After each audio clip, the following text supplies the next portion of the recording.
la voz de los protagonistas. Contacto telefónico. Pues le agradecemos muchísimo a Sergio Negrete, que se está convirtiendo en una voz muy familiar para nosotros, pero además una voz experta en materia de finanzas, columnista del Financiero, académico del ITESO, que esté con nosotros precisamente para realizar este análisis de las repercusiones de la caída de las bolsas de Estados Unidos, de Asia, de Europa y de México, por supuesto. Sergio, muchísimas gracias por estar. Juan Ceballos, Marcela Pámanes, saludamos con muchísimo gusto. Al contrario, muchísimas gracias a ustedes, que cada vez estoy, con ustedes, con su auditorio, muy agradecido. No, al contrario. Bueno, pues con preocupación y además atendiendo la preocupación de nuestros radioescuchas que se manifiesta a través de los puntos de contacto que tenemos. ¿Qué va a pasar, Sergio? ¿Qué está sucediendo? Pues ya vimos las repercusiones que tuvo la caída de la bolsa en Estados Unidos. Comentamos algunos de los porqués de la caída de la bolsa, pero ¿qué sigue? Quisiéramos ahora sí tener una bola de cristal y adivinar el futuro. Pues mira, realmente hay que retroceder un poquito a qué causó la caída de la bolsa, sobre todo la del lunes, también el viernes, aunque se recuperó un poco ayer, la de Estados Unidos, la nuestra cayó de manera significativa. ¿Por qué fue esto? ¿A qué se atribuye esta caída? Curiosamente, esto va a sonar muy peculiar al auditorio, que hubo muy buenas cifras de empleo en Estados Unidos, los salarios están subiendo en Estados Unidos, pero más de lo esperado. ¿Y esto qué puede traer? Lo sabe el auditorio. Si hay presión sobre los sueldos, va a haber presión sobre los precios. Esto es que suba la inflación. Y si sube la inflación, la Reserva Federal, el Banco Central de los Estados Unidos, el equivalente a nuestro Banco de México, tiene que subir la tasa de interés para contener la inflación. Y eso pues perjudicará al consumo, a la inversión. Toda esta cadena que estoy diciendo es la que desató los temores en Wall Street y que se han contagiado alrededor del mundo y que también se contagiaron a México, cayendo nuestra bolsa y cayendo también el peso el día de ayer. Uh-huh. Ahora, ¿esto tendrá un impacto a largo plazo, mediano plazo, o se recuperarán las bolsas y entonces volveremos al antes de? Mira, las bolsas se recuperan en el sentido de que lo que tú observas en una bolsa generalmente es una tendencia poco a poco al alza. De hecho, esto también se puede ver como una corrección que era necesaria. Habían estado subiendo demasiado, vamos a decirlo así, o bastante por un largo tiempo las bolsas de valores. Ahora hubo un ajuste, pero más que las bolsas, pues al público mexicano, mira, alguien tendrá acciones por ahí, no es mi caso, pero realmente lo que nos golpearía sería que la Reserva Federal suba tasas de interés. Ajá. Y Banco de México suba tasas de interés. Ajá. Porque encarece el crédito, todo lo que ya comenté. Ahí sí viene un golpe para el bolsillo de los mexicanos. Lo de la bolsa pues va y viene y pues es para el que tiene acciones. Pero las consecuencias es lo que sí, sobre todo en materia de tasa de interés y de crecimiento económico, ahí puede venir lo negativo. Ajá, eso es muy importante. Entonces, los inversionistas que están en la bolsa son los que se deben de preocupar por estas caídas, pero son las otras decisiones en los que pudieran en algún momento dado tener una influencia en la economía del mundo. Así es. Ahí es donde sí lo sentiríamos, en la tasa de interés, en el tipo de cambio, en la tasa de crecimiento del PIB. Todo eso pues afecta al empleo, afecta a los salarios, ahí afecta al bienestar. Ajá.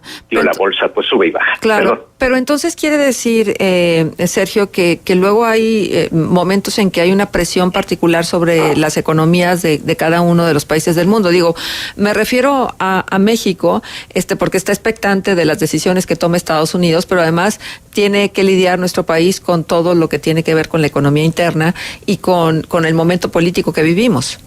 Uy, gravísimo, porque tú tienes la renegociación del TLC que no sabemos en qué va a acabar, pero en el peor de los escenarios acaba con una salida unilateral de los Estados Unidos.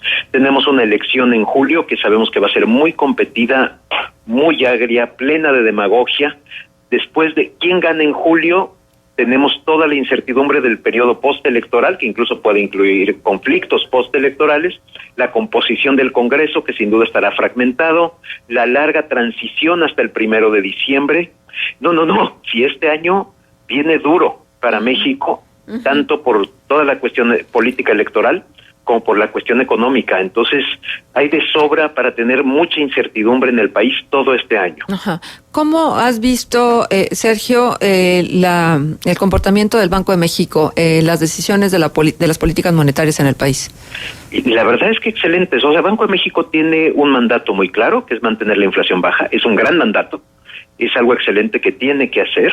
Ahora, se ha visto afectado pues por los gasolinazos. Los gasolinazos no es decisión del Banco de México, es decisión de la Secretaría de Hacienda básicamente, y Banco de México pues ha tenido que lidiar con los chipotazos inflacionarios causados por los gasolinazos, subiendo la tasa de interés. Banco de México está haciendo su trabajo, aunque en el corto plazo pues sí quite dinero al bolsillo, aumente el ahorro, reduzca la inversión, reduzca el consumo, pero está haciendo, por desgracia, digámoslo así, está haciendo lo que tiene que hacer y lo está haciendo muy bien. La expectativa de subir en 25 puntos base la tasa de interés, ¿pudiera generar una apreciación más de nuestra moneda?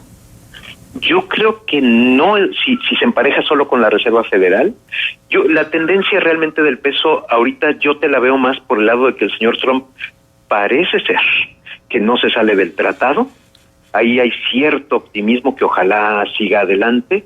Más que por el lado del nivel de la tasa de interés, yo te lo manejaría por el lado de la falta de tweets del señor Trump histéricos contra México. Ojalá sí se mantenga. No que la tasa no sea relevante, sin duda lo es y tienes razón. Pero más que ese nivel específico y el ascenso de 25 puntos base que puede darse, aclaro al auditorio, un punto base es una centésima de punto porcentual. 25 puntos base sería 0.25%, la llevaría a 7.5% la tasa base, pues realmente es que hasta ahora se tiene cierta esperanza que lo del tratado concluya sin traumas para México. Sí. Sí. Pareciera que por ahí va la ruta. Déjame preguntarte algo. Ayer dábamos cuenta que el INEGI dio dos indicadores importantes. Por una parte, el índice de confianza del consumidor, que por cierto decreció.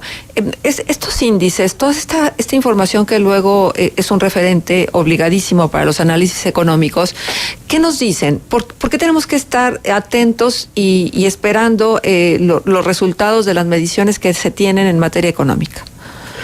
Porque son un reflejo. Realmente lo que hace INEGI son encuestas en muchísimas ocasiones, como es esta, de preguntarle a empresarios, ¿usted cómo ve para el año que entra? ¿Cómo pinta la cosa? ¿Espera un mejor año, un peor año, mayores ventas, menores? Y esto pues simplemente lo refleja los números que presenta INEGI, y son muy importantes porque nos dan un reflejo de cómo va la economía y nos indica pues para dónde más o menos van las expectativas, y las expectativas en economía son muy importantes. Si yo creo que mis ventas van a bajar, pues difícilmente voy a dar más empleo, y viceversa. Entonces, es por eso que es muy importante seguir estos números, pero no porque los genere el INEGI, sino porque realmente hacen un esfuerzo en el Instituto de Estadística de realmente tratar de ver cómo va la economía o cómo van las expectativas sobre la economía. Ajá, pero sin duda alguna da mucha luz, ¿no? Porque de la confianza dependen las inversiones, y de las inversiones depende el empleo, y del empleo depende también pues que haya más estabilidad.